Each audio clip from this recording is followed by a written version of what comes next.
What's up, crew? Welcome to Filming in Progress, the show that takes you backstage into the world of local businesses and the people who make them shine. It's a pleasure to have Rochelle with us today. Her expertise in interior design has made her a standout in the industry, known for creating spaces that are both beautiful and functional. Rochelle, where are we? We are at Rochelle Cote Interior Design here in Calgary at my office. It's on 33rd Avenue in Marteloup. I bought this building in 2019 and we converted it to commercial. We love it. It's like our little home away from home, really. That was intentional. I wanted it to still feel like a residence because we do high-end residential, but also a place where I could present to clients and just show different things. Yeah, so yeah. How did you first find yourself in the interior design space? Like in the industry? Yes, in the industry. A graduate of MRU or SAIT. So 20 years ago, I graduated from SAIT. I came to Calgary to get my architectural technology diploma. And from there, I started designing full houses for Calbridge Homes, who I work with still now. And that was an awesome experience. That kind of led me into the industry. And then when Mount Royal, I worked for Calbridge designing full homes, and then I also worked for a architect, SSE Architects, here in Calgary. And in SSE Architects, I started designing for or drawing for other interior designers. And that's really where I realized that I wanted to either lead a team of designers or have my own company. And then I looked for other avenues and other schooling at that point. So I went back to school late. I was 28 when I went back to school at MRU when it turned to an interior design degree. Their program had just gotten the accreditation for it. And it was great. I went back for a 4-year degree and I worked while I did my schooling, and it really kind of helped me to apply what I was learning, and it was a really great experience. And then it kind of just led me to further things. When I graduated from MRU, I worked for Seisland Evans Interior Design, and I did 7 floors for Encana and Bankers Hall in commercial, which with that technical background from SAIT, it allowed me to do that.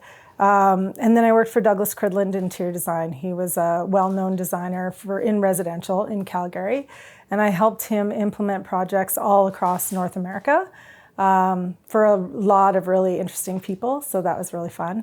And then basically after I worked for him, I met my husband after 8 years, and we had a little girl, and I thought, owning my own company would give me more flexibility, not realizing that I would work all the time, but I work a lot, but it did give me the flexibility to have a family and to have a career.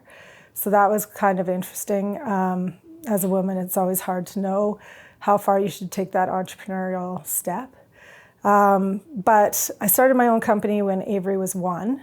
And it's now 14 years in, and I love what I do. I enjoy the clients that I have. I love creating every day. And so that's kind of how I found myself in interior design.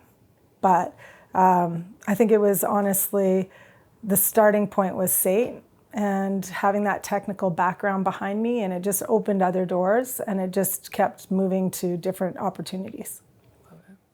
Were there early inclinations in your life where you might have been inclined to, you felt like maybe entrepreneurship was for you or founding a business was for you, or was it simply because, when it came to family, that's what made most sense? When I was 12, I used to make my mom take me to show homes. I've always thought that I'd have my own company. It's always been a goal of mine. So I always knew that I was going to be having my own company at some point. And yeah, having it 14 years now, I'm like, okay, what's next? But I love what I have done so far. And I used to make my mom take me to show homes. I always knew that there would be a creative outlet for me. I just didn't know that it would be interior design. So I I was a woman that needed to explore lots of different options and avenues. So I definitely did that in my 20s, and then realized that having my own company was a really good option for me. Was it hard to take that first step, moving Oh, from a God. stable job to being your own boss? Yeah. It was so scary. It was like, what if I don't have enough money for my husband and I to pay the rent? And then I grew really fast and I started bringing on employees, and then it became, well, these employees are like my family, and what if I don't have enough money on a monthly basis to pay my family so they can pay their bills? Yeah, I think that's like something that every entrepreneur carries with them, is that you want to employ good people and you want to treat them right and you want to pay them well. But then in the back of your mind is like, okay, how much can I handle on a monthly basis? How much work do I have to bring in to be able to cover all those costs? Yeah.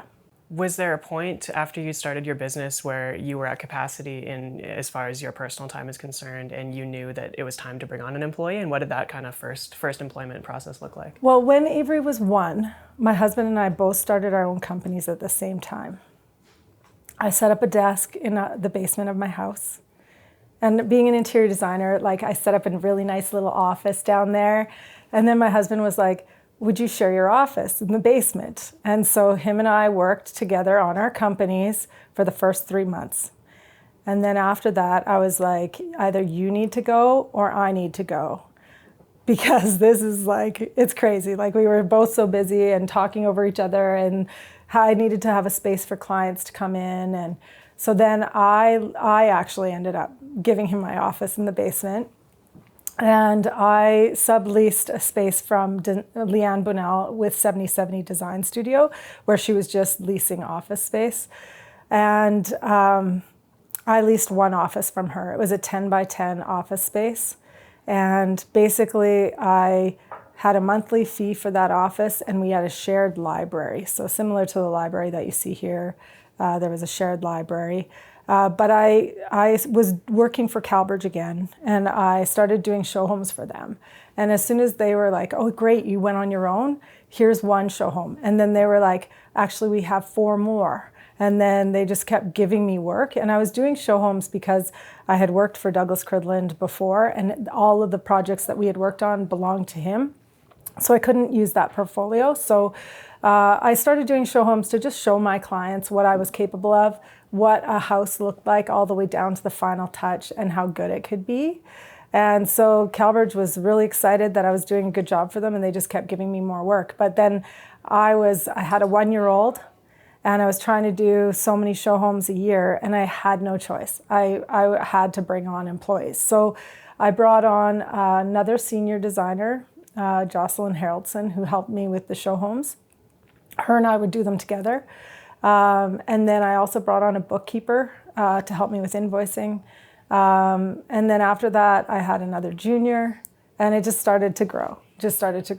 And then I figured out the recipe of what does one interior designer, what does one team look like? And now I'm at a point where I know what one team needs, and then how I could just duplicate that recipe for another team. And I'm kind of at that point now. But yeah, it was interesting. I grew really fast. So within, I'd say 6 months, I already had 5 employees. Wow, that's very fast. It was fast, yeah. Was there challenges that came alongside, growing that fast? I feel like maybe not most of the time, but you hear more often that people grow slow, and it's like, oh, can I really afford this person, or does it make most sense now? But there's probably equivalent growing pains when you're going that fast as well. Yeah. So I think I just lucked out in the employees that I had hired. I hired really good employees. A lot of those employees stayed with me for a long time. But I did start to sort of take over the 7070 Design Studio, and that became an issue because I was growing so quickly that I had to sublease quite a few offices, and then I was sort of almost to a point where it didn't make sense to be paying on a per office basis, and I had to kind of find my own space. So then, after 1 year, I found another space, the one before this, and it was Sean Ford's old space, and it was right across from the Calgary Farmers Market. And it was a great kind of really raw space, quite warehousey looking. And it sort of just created a professional space for us. And it had 1,000 square feet of warehousing in the back. And then we had our offices up front. And it was really, I loved it there. It was great. And then I did well there. But instead of leasing after 8 years, I decided to purchase this place. And this was really an awesome move for me because just before COVID hit, the market was low, I purchased, and then it helped me reduce my overhead by about 75%. So it was really good. Yeah, no doubt. Yeah. You mentioned in there that you had great relationships with previous companies that you were engaging, and then you went out on your own and continued to engage them on a different capacity. Yeah. How important was fostering those relationships from the beginning, maybe not even knowing that down the line you'd be servicing them via your own company? Yeah, so it's really interesting how that worked out because when I first graduated from SAIT, I started drawing homes for Calbridge Homes. And I was working for Joe Ferraro, and I was just drawing a lot of different houses. We had a show home in the Hamptons. I was doing a lot of work for him. And then I wanted to try another opportunity, because I was young, right? I was mid-20s. I didn't realize, but I didn't leave on a bad note. And then Joe and I would see each other at Starbucks or like in different events. And I'd always talk to him. And then I think like when I worked for Douglas, we didn't work with Calbridge at all. But then when I started my own company, I just went back to those old relationships that I had fostered from when I had initially started working. And they were like, yeah, sure, here's some work. And so I think it just worked out. Like, I think that even like when you're first starting out, even the classes that you're taking that might not be 100% applicable to where you end up, it's always beneficial. So like everything that you're working on leads to where you end up. Yeah. So it's all an investment in the future. Yeah. And it's all about networking and building relationships and exploring what you enjoy and figuring out what is going to work for you. So I think I touched on this a little bit, just where I actually started out. I started, once I graduated high school, I had really good marks in high school. I had 96 in chemistry. I thought, I'm going to be a doctor or a pharmacist or a nurse or something. So I went into science at U of S, and I thought that was going to be the career for me, not realizing that it really wasn't. I was dissecting a human arm in my second year of anatomy, and I picked this anatomy major thinking I would love it, and I couldn't stand it. I hated it. So I often tell people, after I realized I didn't like it, I finished my second year, and then I went to SAIT, and I got my architectural technology diploma. But it wasn't until 7 years down the road that I was at MRU that some of those arts and science classes that I had taken when I had gone to U of S, I actually got credit for at MRU in the interior design program. So it was kind of interesting how that, even starting out, wasn't right for me. I had to pivot, but then when I pivoted, I got to use some of those classes. So like it still did apply. And I have to tell, especially young women, when they're first starting out, that finding your career is like finding that perfect outfit. You have to change it a few times, right? So you have to try a few things and then pivot and then try a few more to really figure out where you want to be in the end. I love that analogy. Yeah. How do you know when something's working or not? You follow your instincts, you follow your gut. Even when I'm doing design, I follow my instincts. I always tell people to try to follow theirs. If you really love something, you know right away. If you don't like it, you usually know right away. Or you're like hesitant there's something about it that's giving you a hesitation. So I've always followed my instincts. And I think they've served me well. And I haven't been afraid, if I don't like something, to change it.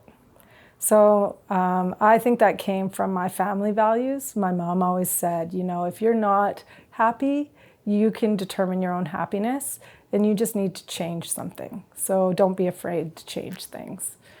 Try something else. So important. Yeah, it's so important. So you had all this technical knowledge from schooling. Yeah.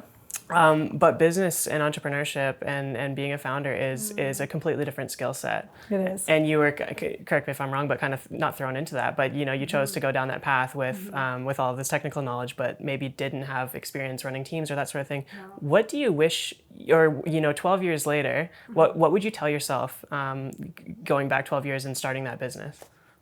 What things are important to know? How to read financials. That's important. I often said, like I would say to my husband as I was starting this company, and him having his own corporation helped as well, because just having that entrepreneurial support.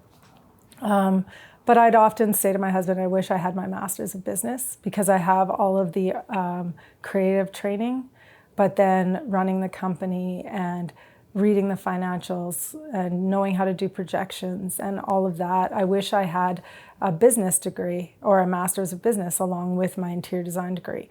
However, I'm living my master's right now, I feel. Like I'm on the job training, learning how to read financials really quickly and how to do projections, and knowing how to read the market and understanding when I need to bring on employees. And yeah, I'm living my master's, basically.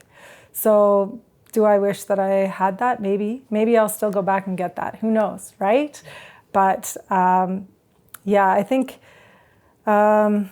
being courageous, going for it, and just not being afraid to try things has served me well. Was that always your mentality? Even before you'd started a business, you were always just kind of courageous and willing to try and willing to fail and willing to learn? Yeah, I think I had, like, my mom was a teacher, and she was very willing to let me make my own mistakes. So I honestly did learn that failure isn't a bad thing, and that it's almost like a stepping stone, and you learn from those mistakes and you take what you did there, and then you just try and do it better the next time. And I've made a lot of mistakes, but I learned as I went. I've learned as things progressed. Even with like design, with the lottery homes, like a lot of times I will do a lottery home and then I will do one detail and I'll love that detail, and I might repeat that detail again in a different way or a more unique or newer way. But then there's other details that I'm like, oh, I won't do that again. Right? So you learn from your mistakes. You have to be able to be open to trying new things. One of the interview questions that I usually ask every employee that has worked here is, what do you do when you don't know what to do? And a lot of times people are really hesitant to try.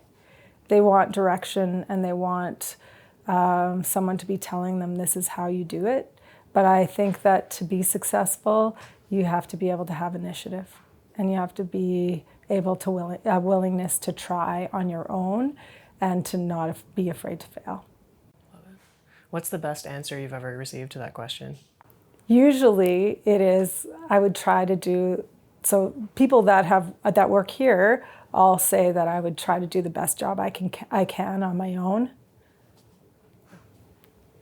That's the right answer. Mm-hmm. That's the right answer. You just need to try to do the best job you possibly can. We're all going to make mistakes. We're going to make mistakes as a team. I'm never going to be like, oh, you made that mistake.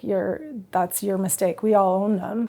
But yeah, I think just that I'm going to try. I'm going to try and do it. The industry is very creative in nature. Obviously, you've touched on that. I mean, speaking from a video production perspective, and any creative industry really, you can look back at work that you've done a year ago, 6 years ago, 12 years ago, and be like, oof, I would never do that again. But that at the time it felt so right. Right. Is that a testament to the industry, the trends, your own learnings? What does that look like for you? To be honest, like the projects that I've done on a whole, I'm always really proud of them. And I've never looked back and said, oh, I hate that project. I've always gone into a project with it as, this is my name. I'm going to do the best possible job I can. It might date itself a little bit, but I want it to be that you could not tell when I did it. Like, you could look at it and it could be like, oh, did she do that in 2019, or did she do that in 2020 or 2026 or 2024 or whatever? You know, I've always tried to have the projects that I work on be a little timeless. It was kind of interesting though, when I did the 2018 lottery show home, it was definitely a farmhouse feel. And in 2018, no one was doing farmhouse yet. So it was kind of funny because we did this farmhouse project, and then farmhouse almost became a style. And it was kind of interesting that that happened, because we had, I don't know, we just kind of jumped right into that. And I guess it was a little trendy at the time, but I tried to make it look as timeless as I could. And it's kind of interesting, like, it's certain styles take off, so. What makes something timeless? Is there a characteristic, or is there, like, yeah, what does that look like? Taking classic details and just reinventing them. That's what I think makes things timeless, because you're using those classic details from, I don't know, the 1800s, and you're just taking a spin on it. You're just putting a new spin on it. I think that makes things timeless. Yeah. What's in an industry that's, I mean, every industry these days is extremely saturated, but what do you do that makes you stand out from competition? I'm myself. This is me. As I get older, we were just talking about this the other day, as I get older, it's not that I don't care what people think, but I'm not afraid to be myself and to bring my personality to the forefront and just be who I am. And some people will like it, and some people won't like it, but that's their choice. That's their choice if they like me or not. I am who I am. I'm proud of who I am, and I am a unique person. And just like everyone is a unique person, and I think you just have to be okay with who you are. I'm not afraid to, like, be yourself, because that's what makes me stand out from everybody else, besides that technical background and all that education and the work that I have done. I'm just not afraid to be me. Do you think that mindset attracts the clients that you want to deal with naturally, just because? Yeah. Like, I think it attracts different types of clients. Like, I think it attracts clients that are looking for their house to have personality. So my goal is to not make every house look the same. My goal is to, like, clients will come in and they've pinned a lot of projects, and I look at those pins and I help them make it cohesive all the way through their house. But I'm also looking for their personality, and how can I make their personality shine in this house, and to give them what they're asking for with personality, you know? And I think the only way you can do that is by being okay with who you are and having a personality yourself. So yeah, I think just that's what makes me stand out, is that I am who I am, and I am who I am. Yeah. It's obviously a very personal, choice who you choose to design and that sort of thing. Have you ever had a case where, maybe you're midway through the process or further, and you determine that you're just not the right fit for this individual or this client, and how do you navigate that? There have been times where I've been like, oh, this is getting a little bit challenging, but I always try to work through that. I have never stopped working I've never stopped working with a client halfway through their job. I've always done 100% my best to get them all the way through the selection process and to give them a package that they're proud of. It does sometimes get a bit challenging with personalities, but I try to work with the client and just really be respectful all the time, and try to educate the client as much as I can, but also not pushing the client to do this. Like, you have to do it this way. There are always 5,000 ways to do things in construction and in design. So I just try to keep an open mind. And then also seeing things from their perspective too. But it does get challenging at times. And especially when you work on a project for like a year and a half or 2 years. But a lot of times those people, you become friends. Like you are a professional, but then you're also friends. So I have one client that I worked with when I worked for Douglas Cridland. I did their main house in Calgary, a house for them in Victoria, a house for them in Maui, a house for them after the fact. They came back to me later on, much later on, and we worked on a house in Canmore. Like, that's like a great client, right? A dream client. But I'm almost like part of the family now, right? So they're really good to me. They're really great people. We both have a great professional working relationship, and we've always been really professional the whole time. And so I think that just makes it last, you know? Is it important when, obviously, like a client like that who comes back all the time and you have that professional relationship, but also potentially a boundary there where, there are do's and don'ts, you know? Is it important that there is a boundary there between you and your clients, or can everybody become a friend? Well, like, we're friends, but we might not go for dinner on a regular basis, right? Or, I try to keep my personal life. It's kind of like the employees here too. Like, we're together all the time during the week, but then I'm respectful of their weekends and their time off too. So it's kind of like that, like you work together, you have your friendships that you create, and while you're working, and then you also have your private life that is a bit more private. I think I operate like that quite a bit. I like my family time. I like my downtime. I love to spend time with my daughter when I'm not with her. I always said when I first started that anytime I'm away from her, I'm going to make it the most valuable time I can and do the best possible thing I can. And when I am with her, then I'm going to be there 100%. And I'm on there too.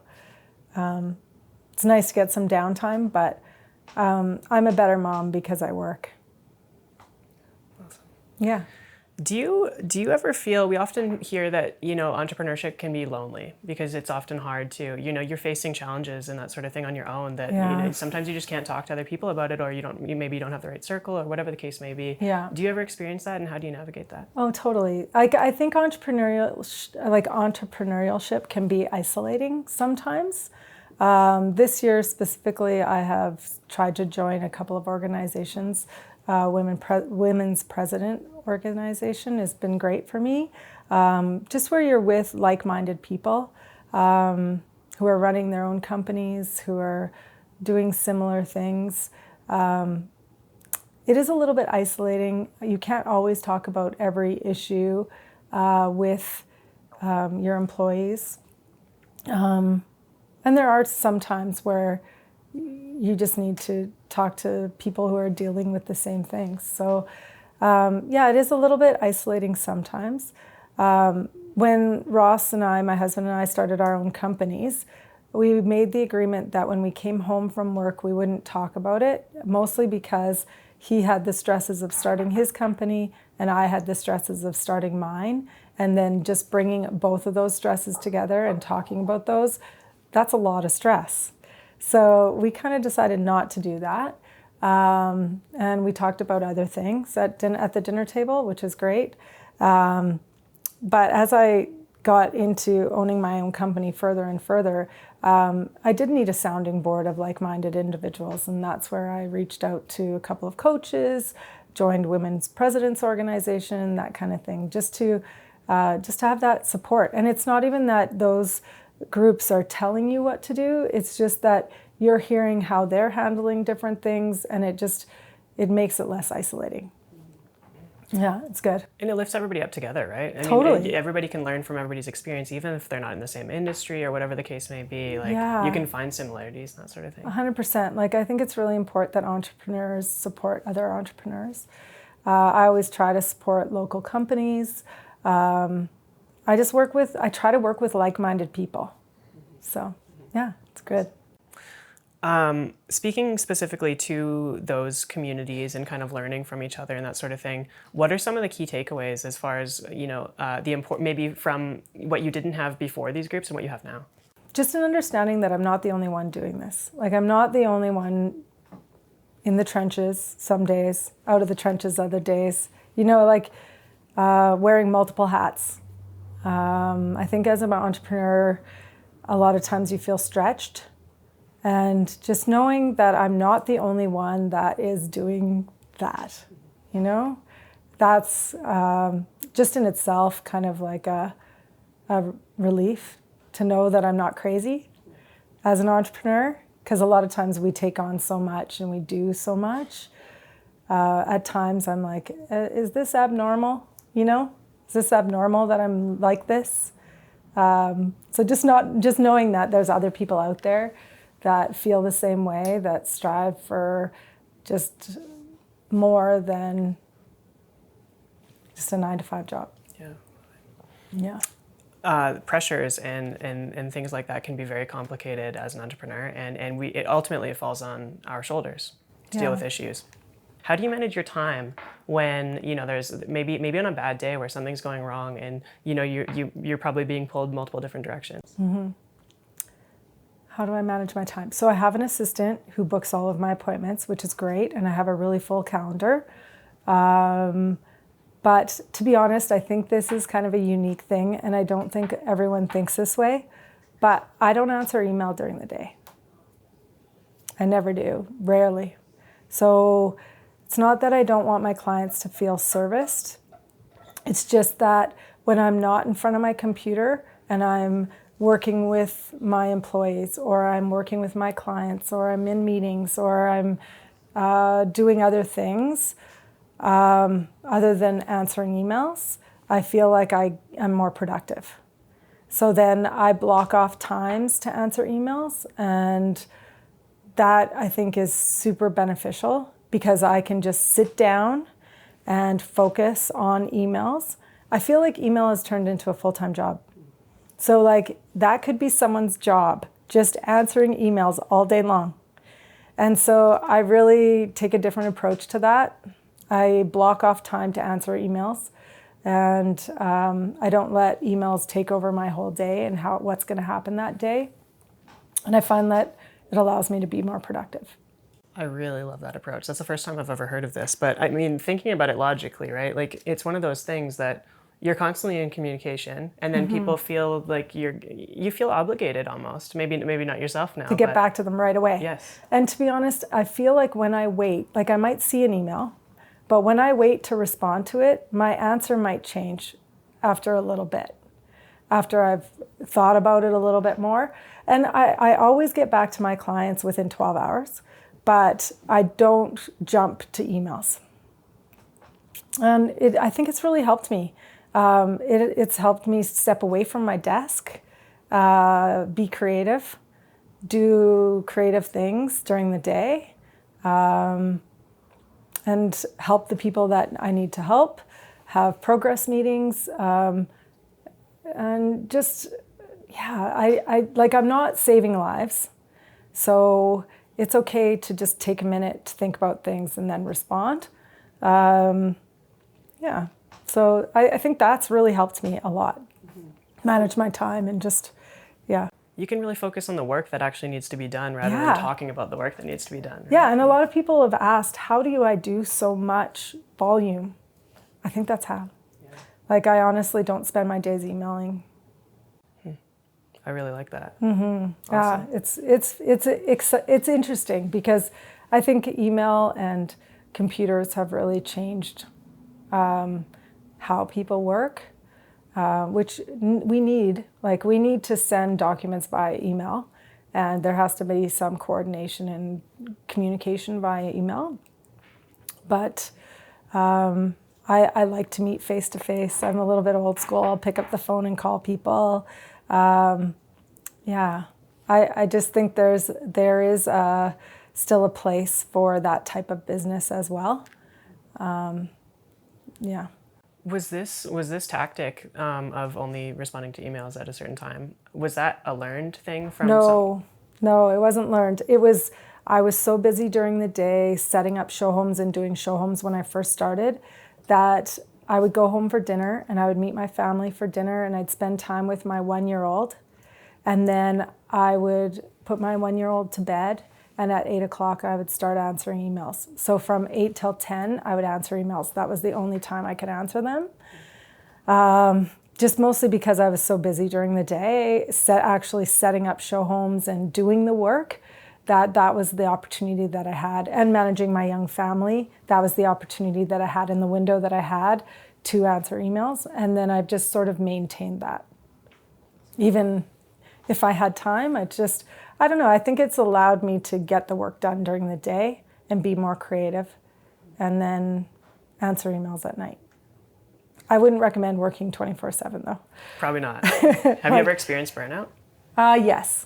Yes, I have experienced burnout. Not fun. There are times, I think, as an entrepreneur where you just want to get off the treadmill, but the treadmill's still running.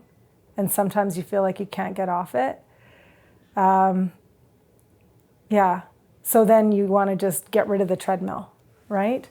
But I know that as I step away from the treadmill, it still runs. It still goes. So being able to just step off of it at times and refresh and regroup is super important to me, and reconnect with my family. So now I try to take holidays once every 6 months. That's my goal. A holiday once every 6 months. And with Calgary, I find that you have to leave the city to be able to actually disconnect. So that's what I try to do. But burnout, yeah. I think a lot of entrepreneurs run the risk of burnout. And especially when you're keeping hours, like answering emails at night, you just have to be careful that you're taking appropriate breaks. When you are experiencing those periods of, questioning whether this is the right thing, or, you're running 1,000,000 miles a minute, you're on that treadmill at full speed, what keeps you going? When you take a little break and you kind of, you look back and you're like, oh, is this really for me? It's really easy for people to quit, Yeah. I think what keeps me going is that I still feel like there's more for me to do. I still have more goals that I want to accomplish. I love what I do. I love it every day. Like I eat, breathe, and sleep design. I love design. I love doing design. I know I'm doing the right thing. And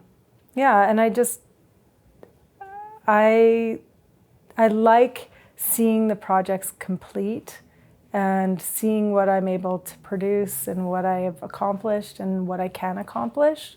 I love that. And I like the flexibility, honestly. Like I work a lot and I work really hard, but I really like the flexibility that I have of owning my own company. If I needed to take time off at some point, I could, and I do. But it just gives me, and the opportunity that it has given me.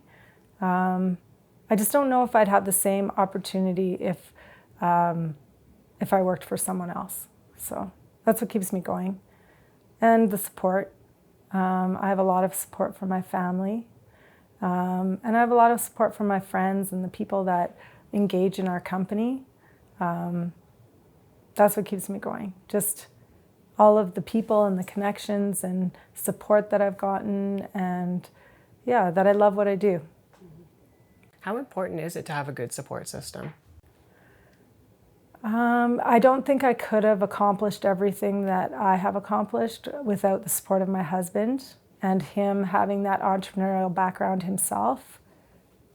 That's made it a lot easier for me as a woman to excel. And I think we go into it as a partnership, like having a partner that is supportive and understanding has made my entrepreneurial journey a lot easier.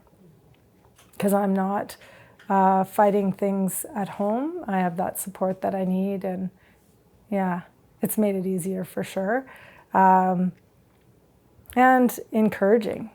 So like just always having that encouragement that I can do it. Not everyone has that. which is unfortunate because sometimes you know you can do it, but you just need that encouragement, like, you can do this, right? Just hearing that. So I've been lucky. I have a great family who's always been encouraging and supportive. And I've had some great experience along the way, which has kind of brought me to where I am now. Yeah. You mentioned that your husband and yourself started companies at the exact same time, which is very interesting because statistically, most businesses don't make it. Yeah. But how was that you know, that first year of time, especially you said that your daughter was 1 year old at that time as well. Yeah, it was, I don't remember a lot of it, to be honest. I don't know if I blocked it out or I just don't remember, but having a 1-year-old at a day home, I just remember it was like a lot of like rinse and repeat. Like I would drop her off at the day home, I would come to the office, I would work like so hard during the day. I'd go and pick her up, spend a little bit of time with her, like work at night once I put her to bed. She'd wake up, I'd be rocking her in the middle of the night. She'd get up at 5:30, 6 a.m. and that would repeat again. I'd get her ready for day home and then it would repeat. I don't know honestly how I did that. Some people, but I'm really glad I did because I worked really hard when she was a baby so now she's 13. I feel like I can be there to give her guidance and at this time she'll remember. I was there too for her as a baby, but yeah, I don't know. Honestly, I think that she kept me going. She gave me purpose. And everything that I did, I wanted it to be worthwhile. If I was going to be away from her, I wanted it to be worthwhile. So yeah, if I was away from my daughter, I worked really hard. Yeah, because I wanted to make it worth it. So yeah, I worked really hard and it succeeded. I think that everything in life is worth it. And a lot of the hardest things are really hard work, but worth it. Yeah. Is there a balance? Is there a formula to balance, or what is your thought on, you know, work-life balance or that traditional? Yeah, we all need work-life balance. I'm a believer that you can create your own balance, but you have to kind of ask for it. So like at RCID, some of the things that we do are flexible hours. So in the past, I've had ladies work here that work 9 to 3, so they can drop their kids off at school or at day home and then be there when it's over.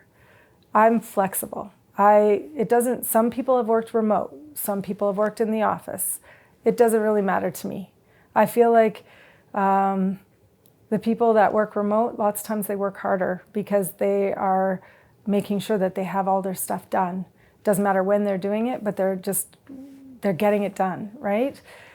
Same with the women that I've hired that have worked like different hours. During the summer, we just started doing working more hours Monday to Thursday and then taking Fridays off. I don't know. I like being flexible, I think, has been a super important part of maintaining balance. So not just for my employees, but also for myself. Because if my employees aren't working Fridays, then I feel like I can step away a touch too, you know? So then I find balance within that. So it's been kind of interesting as an employer, just navigating the flexibility of hours and just finding the benefits of it and the positivity in it, because I think it does create balance, but it's different for everyone. Yeah. Navigating that and finding that. Yeah. I'm working on finding balance for myself. That's a goal for me, so that I'm not working all the time. Any findings so far? Yeah, I am finding it. We just built a cabin and I love it. It was a lot of work. It was hard work, but it's been worth it, and it's been helping me find balance and get out of the city and just get into nature and de-stress a little bit. Like I said, I find that I need to step away from our busy environment at some points just to regroup, refresh. Yeah. Where do you find your inspiration? Travel. So travel, time off,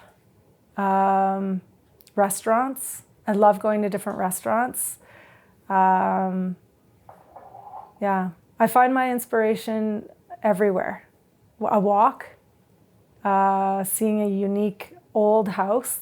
Like when clients invite me to their homes and they haven't been renovated, I love that because I pull off of those details sometimes from like the older houses, and then I'd refresh them and do them in a unique way.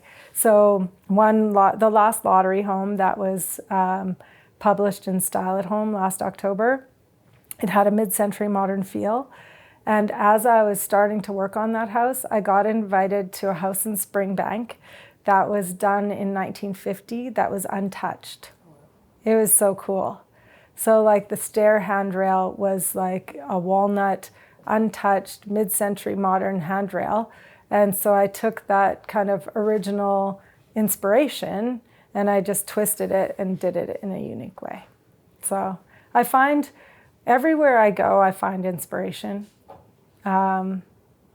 It's just how it hits you and when it hits you. But I just try to live my best life and then I get inspired. Do you feel like every space or every house or every location, that sort of thing, has a story to tell? Yeah. Yeah. Yeah, it does. And to be honest, I love it when each house that I work on changes the family's lifestyle and it helps them live better. And like each house that I do work on, it does have a mind of its own, especially renovations. Like you're confined to the space itself and you have to kind of make the space better within these boundaries. I find that really interesting and kind of unique because the house does have a story and you're trying to make it a better story, but it's fun. Yeah, that's so cool. Take a story that exists and kind of maybe modify it so Yeah. that it's modern. That's really, I love it. Yeah, refresh it. Exactly. Mm-hmm. Are you able to identify any mistakes that you've made in your career in the past 12 years or anything like that, and maybe what you've learned from those? Any mistakes? Well, I have made a lot of mistakes, but usually it's just like how a tile is installed or how high the mantle is or something like that. But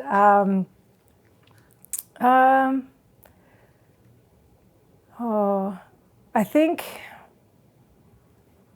maybe part of so I love design and I find that easy. I think I struggle on the business side of things a little bit, just with managing people and keeping people and like just not working too hard. So as an entrepreneur, I think you have to work hard to be successful.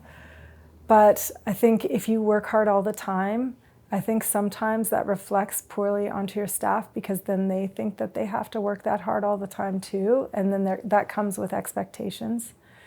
And so I think sometimes I need to take more breaks and set a balanced lifestyle for myself so that they understand that it's okay for them to take breaks and lead a balanced lifestyle and not feel the pressure of work all the time. So I think, honestly, that would be a mistake, I think. I wish I would have created more balance all the way through instead of just working and being so intense all the time. But working hard and getting things done has gotten me to where I am. But I just, I don't know. I think that the next generations coming up, they want balance. And so just making sure that I have that myself as an entrepreneur, I think, that's a goal. So I think that might have been a mistake in the past. What other mistakes? I don't know. Not getting more help when I first started. Yeah. Like asking for help? Yeah. So when I first started my company, being so busy on my personal life because I had a little girl, and then also having this company that was growing quite quickly, I should have been asking for more help. and just getting more help on both sides. But maybe that's why it succeeded. I don't know. I worked a lot, and for the first 3 years, I knew the statistic that 80% of businesses fail in the first 3 years. And so I worked really hard to just make sure that it was going to succeed. Mm-hmm. I feel like that's a common trait among entrepreneurs that, we have a hard time asking for help. Have you gotten better at that over the years, or have you just accepted that maybe it's not for us, maybe we're just stubborn? No, I actually have learned to let go quite a bit. I feel like as I get older, I know that I just need to let go more and teach a little bit more in the background rather than doing it and just going for it. So I'm kind of transitioning, I think, that way. I think having my company for this many years, I'm kind of like, what's the next step and how am I going to get there? And I know that I can't do it all myself. It's not possible. And if I want my company to grow or succeed and be around when I'm not here, then I have to just let go a little more and trust the people that are around me, and and just go for it, but just build a culture that is going to keep the treadmill running even when I'm not on it. So yeah, I think that the good entrepreneurs know when to just step away. Mm-hmm. Have you thought about that much? Is that a consideration? Maybe not an exit strategy, but when the time comes where maybe this isn't it? Because I think you mentioned at the beginning, correct me if I'm wrong, that you are looking for other opportunities as well. Yeah. So like I think I'm looking for other opportunities to grow. I've been doing this for 14 years now, and I love what I do. But I want the company to be around later on.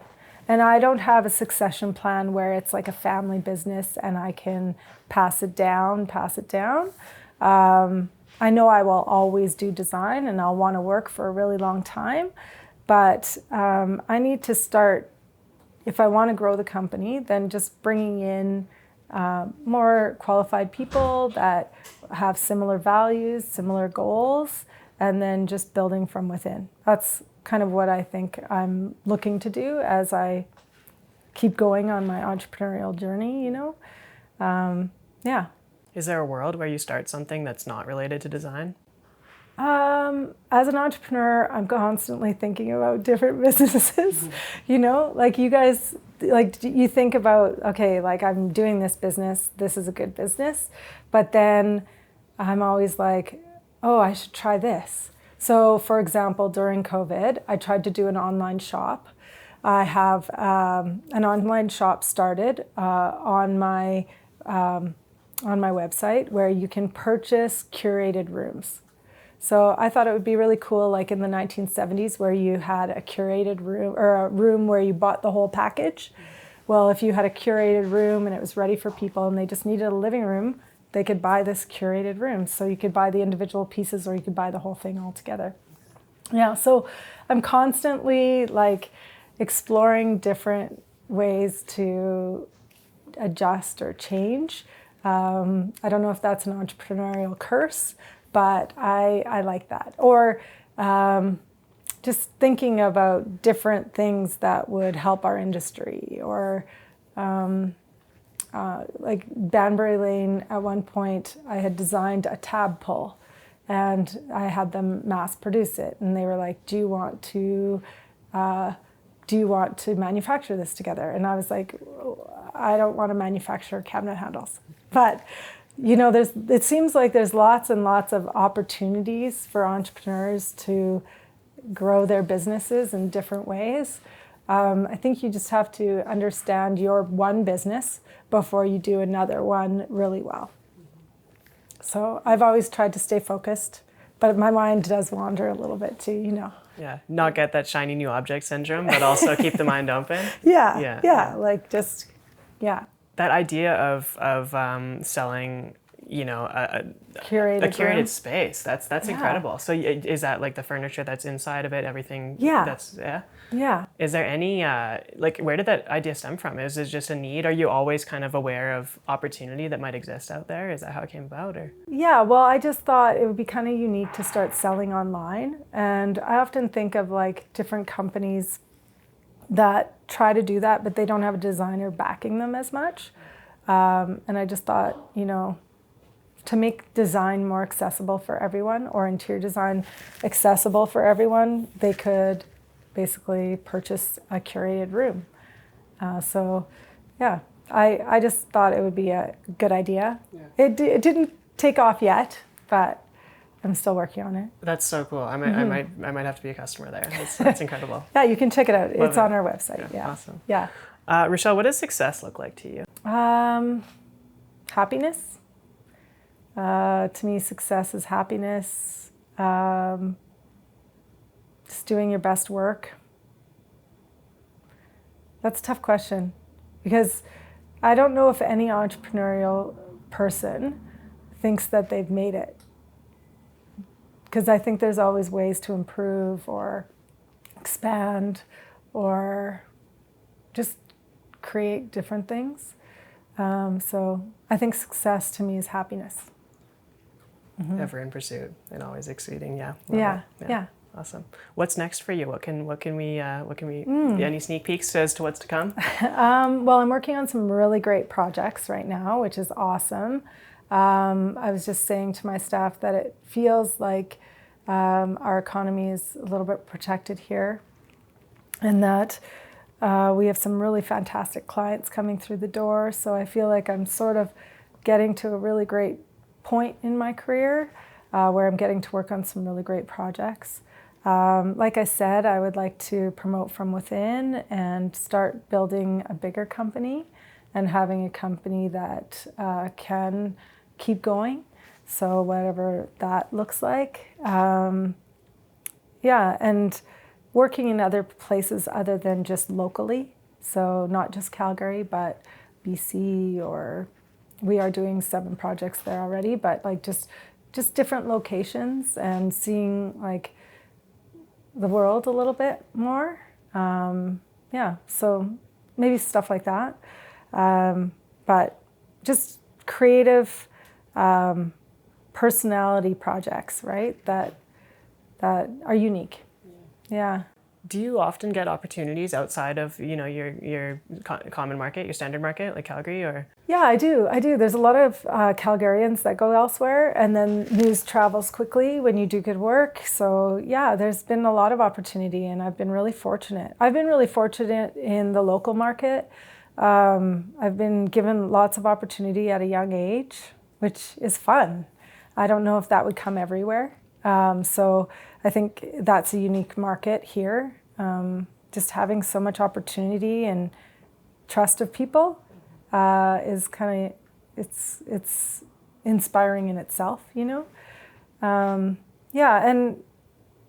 I think when you love what you do, it sort of just shines through. And I honestly love doing design. I love it. Yeah. Where can we send people to follow along? So you can see all of my projects, RochelleCoteDesign.com. We have a small shop there. And then Instagram, RCID _ is our handle for Instagram. And when we started doing Instagram, it was just starting. So I'm dating myself a little bit, but it was just an easy way. So I started my company, Instagram was starting, and it was an easy way for me to show people a portfolio and to show people a finished product. And so, I just started posting all of our projects onto Instagram, and it really just took off. And Instagram is really a designer's platform. So it just was easy marketing. But you can see all of our stuff on Instagram. And website and Instagram mostly. Amazing. Yeah, it's so crucial for design and anything visual, right? Like that, it really allows people to see things without having to be there. That being said, it's important that they come check out the space because it's a different feeling, as you mentioned before. Yeah, totally. What I like to do on Instagram now is do stories of behind the scenes so that people can kind of see that we're in ponytails and jeans and we're unpacking boxes and lifting granite countertop tables and like just there's a lot that goes on behind the scenes. I think designers have with Instagram ran the risk of looking super glamorous all the time, and it's not always that way. Like I always say to my staff, sometimes we're glorified movers. Yeah, it's absolutely. just the way it is. You're just real people. Yeah. So, but I like to show people behind the scenes now. We go on a lot of really cool plant tours. There's a lot of really talented tradespeople that they do some really unique things behind the scenes in their shops, or how do front doors get fabricated? Like there's some really artistic, talented people doing those things. So kind of neat. Why not share it?